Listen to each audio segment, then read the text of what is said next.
اعوذ باللہ من الشیطان الرجیم بسم اللہ الرحمن الرحیم۔ انسان کی موت کے مراحل، ایک بہت ہی زبردست ویڈیو، آپ اسے لائک، شیئر اور اس پہ کمنٹ ضرور کیجئے۔ موت کی 6 علامتیں جو اس کے قریب ہونے کی نشانی ہیں، وہ کون سی ہیں؟ میں آج آپ کو یہ بتانے کو جا رہا ہوں۔ کل نفس ذائقۃ الموت، ہر انسان نے مر جانا ہے، تو مرنے سے پہلے کون سی علامتیں جو ہیں یہ ظاہر ہوتی ہیں۔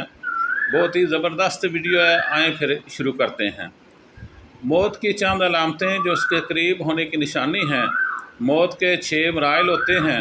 پہلا مرحلہ یوم الموت کہلاتا ہے۔ یہ وہ دن ہے جب انسان کی زندگی کا اختتام ہو جاتا ہے۔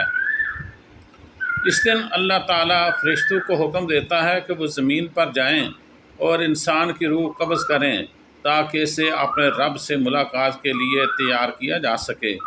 بدقسمتی سے کوئی بھی اس دن کے بارے میں کچھ نہیں جانتا، اور جب وہ دن آتا ہے انسان کو یہ بھی احساس نہیں ہوتا یہ اس کی موت کا دن ہے۔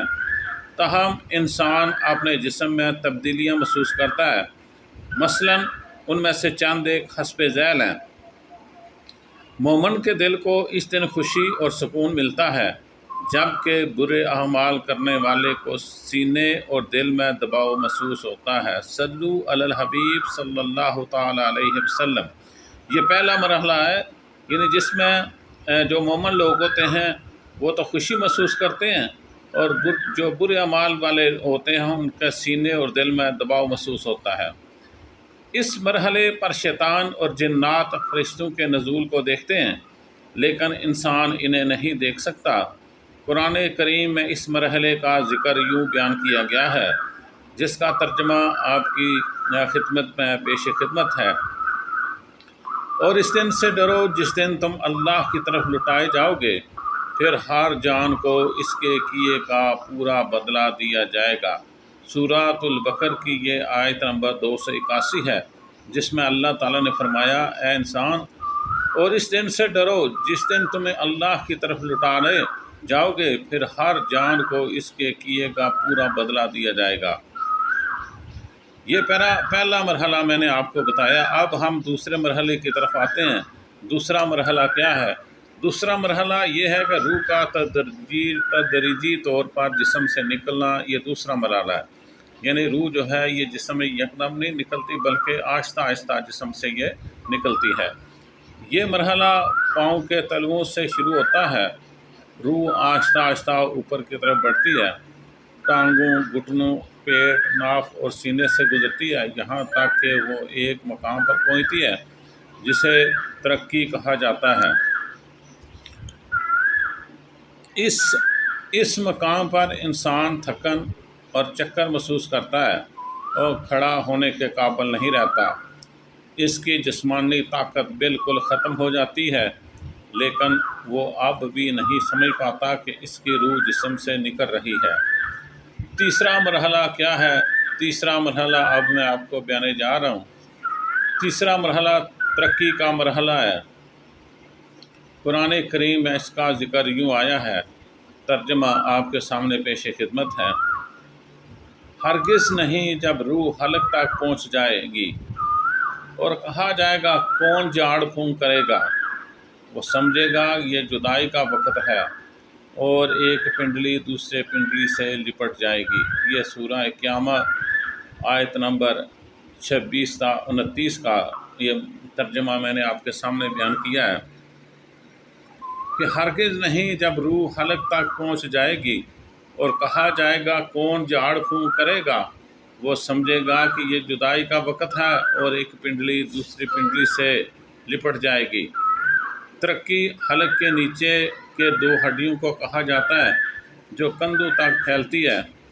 وَقِیلَ مِنْ رَاقٍ کا مطلب ہے کہ وہ کون روح کو لے کر جائے گا۔ یہ وہ وقت ہوتا ہے جب لوگ ڈاکٹر یا ایمبولینس بلانے یا قرآن پڑھنے کی بات کرتے ہیں، لیکن انسان اب بھی زندگی کی امید رکھتا ہے۔ صلو علی الحبیب صلی اللہ تعالیٰ علیہ وسلم۔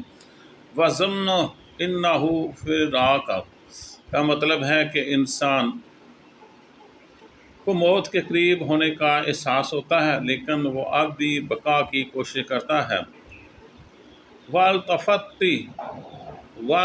الساق بالساق، یعنی روح کے نکلنے کا عمل مکمل ہو چکا ہے اور جسم کے نچلے حصے بے جان ہو چکے ہیں۔ یہ ہے جی آپ کے سامنے جو بیان کیا گیا ہے، یہ موت کا تیسرا مرحلہ ہے، جس میں روح جو ہے یہ جسم سے آہستہ آہستہ آہستہ آہستہ نکلتی ہے اور پھر اس طرح پورا جسم جو ہے یہ بے جان ہو جاتا ہے، لیکن جان نکلنے تک انسان کو زندگی کی امید جو ہے یہ باقی رہتی ہے۔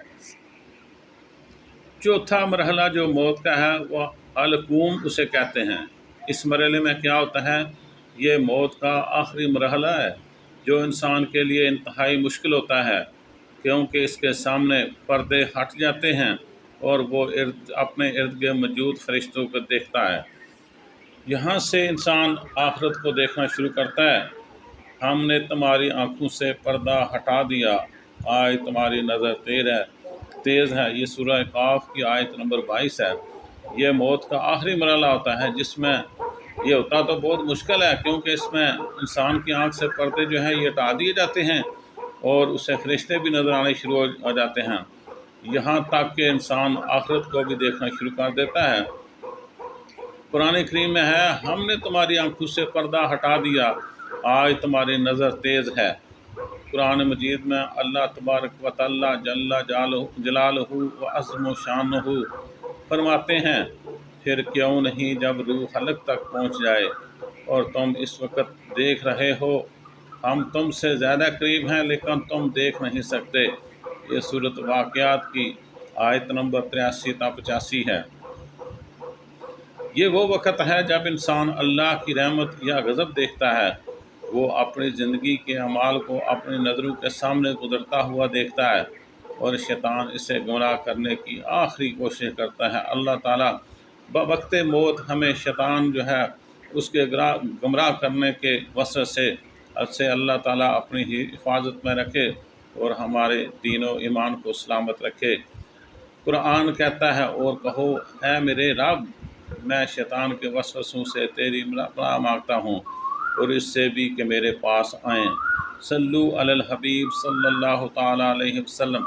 یہ جو میں نے آپ کو بتایا یہ موت کا چوتھا مرحلہ ہے، اس میں ہمیں اپنے رب سے یہ دعا کرنی چاہیے، اور کہو اے میرے رب، میں شیطان کے وسوسوں سے تیری پناہ مانگتا ہوں، اس سے بھی کہ وہ میرے پاس آئیں۔ یا اللہ ہمیں بچانا، موت کی سختیوں سے بچانا، اور اس وقت جو شیطان کا وار ہے اس سے بھی ہمیں محفوظ رکھنا۔ اور کہو اے میرے رب، میں شیطان کے وسوسوں سے تیری پناہ مانگتا ہوں اور اس سے بھی کہ وہ میرے پاس آئیں۔ یہ سورۃ المومنون آیت نمبر 97-98 کی ہے۔ اب موت کا پانچواں مرحلہ آپ کے سامنے بیان کیا جا رہا ہے۔ پانچویں مرحلے ملک الموت کا داخلہ ہے۔ یہ وہ مرحلہ ہے جہاں انسان کو معلوم ہو جاتا ہے کہ وہ رحمت والوں میں سے ہے یا عذاب والوں میں سے۔ اللہ تبارک و تعالیٰ قرآن مجید میں فرماتے ہیں، جن کا ترجمہ کچھ یوں ہے، اور جن کی روحیں فرشتے سختی سے نکالتے ہیں، ان کے چہروں اور پشتوں پر مارتے ہیں۔ سورہ محمد کی آیت نمبر 27 ہے۔ اگر انسان مومن ہے تو اس کی روح نرمی سے نکلتی ہے، جیسے پانی کا قطرہ مشغیث سے نکلتا ہے۔ اللہ تبارک و تعالیٰ جل جلالہ و عظم و شانہ ارشاد فرماتے ہیں، اے اطمینان والی روح، اے اطمینان والی روح، اپنے رب کی طرف لوٹ، راضی اور مرضی اور میرے بندوں میں شامل ہو جا اور میری جنت میں داخل ہو جا۔ یہ سورۃ الفجر کی آیت نمبر 27 تا 30 ہے، جس میں اطمینان والی روح جب قبض ہوتی ہے تو اللہ تعالیٰ اسے، یہ جو آیت میں نے آپ کا ترجمہ آپ کو بیان کیا ہے کہ اے اطمینان والی روح، اپنے رب کی طرف لوٹ، راضی اور مرضی اور میرے بندوں میں شامل ہو جا اور میری جنت میں داخل ہو جا۔ صلو علی الحبیب صلی اللہ تعالیٰ علیہ وسلم۔ یا اللہ ہمیں بھی بوقت موت ان لوگوں میں شامل فرمانا، آمین۔ اب میں آپ کے سامنے چھٹا اور آخری مرحلہ جو موت کا ہے وہ بیان کرنے کو جا رہا ہوں۔ یہ وہ مرحلہ ہے جب انسان کی روح مکمل طور پر جسم سے نکل جاتی ہے۔ اگر وہ گناہ گار ہے تو کہتا ہے، اے میرے رب، مجھے واپس بھیج دے تاکہ میں نیک عمل کر سکوں، لیکن اللہ تبارک و تعالیٰ فرماتا ہے، ہرگز نہیں، یہ صرف ایک بات ہے جو وہ کہہ رہا ہے اور ان کے پیچھے ایک پردہ ہے قیامت کے دن تک۔ سورہ مومنین کی یہ آیت نمبر 99 اور 100 ہے۔ ہرگز نہیں، اللہ تبارک و تعالیٰ کہتے ہیں اسے ہرگز نہیں، یہ صرف ایک بات ہے جو وہ کہہ رہا ہے اور ان کے پیچھے ایک پردہ ہے قیامت کے دن تک۔ اور موت کی سختی حق کے ساتھ آئے گی، یہی وہ ہے جس سے تم بھاگتے ہو۔ قالوا انا للہ و انا الیہ راجعون۔ یہ وہ مرحلہ ہے جس میں انسان مکمل طور پر جو ہے وہ دنیا فانی سے رخ فرما چکا ہوتا ہو، ڈائریکٹ اپنے رب سے باتیں کر رہا ہوتا ہے۔ یہاں مومن کے لیے جنت کی بشارت ہے، جبکہ گناہ گار کے لیے عذاب کی وعید۔ ایک مفسر سے پوچھا گیا کہ لوگ موت سے کیوں ڈرتے ہیں؟ انہوں نے جواب دیا کیونکہ تم نے دنیا کو آباد کیا اور آخرت کو برباد کیا، اس لیے لوگ موت سے ڈرتے ہیں، اور جنہوں نے آخرت کو آباد کیا، دنیا کو برباد کیا، وہ موت سے نہیں ڈرتے، وہ تو خوشی کے ساتھ موت کو قبول کرتے ہیں، کیونکہ انہیں اپنا ٹھکانہ جنت کا نظر آ رہا ہوتا ہے۔ اے میرے اللہ، ہمارا خاتمہ جو ہے یہ دین اسلام پر فرمانا۔ یا اللہ پاک، ہم سب مسلمانوں کو آخرت کی تیاری کرنے کی توفیق عطا فرمانا۔ تو ویڈیو کے ثم آمین، ویڈیو کے اختتام پہ ایک بار درود پاک پڑھ لیں۔ صلو علی الحبیب صلی اللہ تعالی علی محمد۔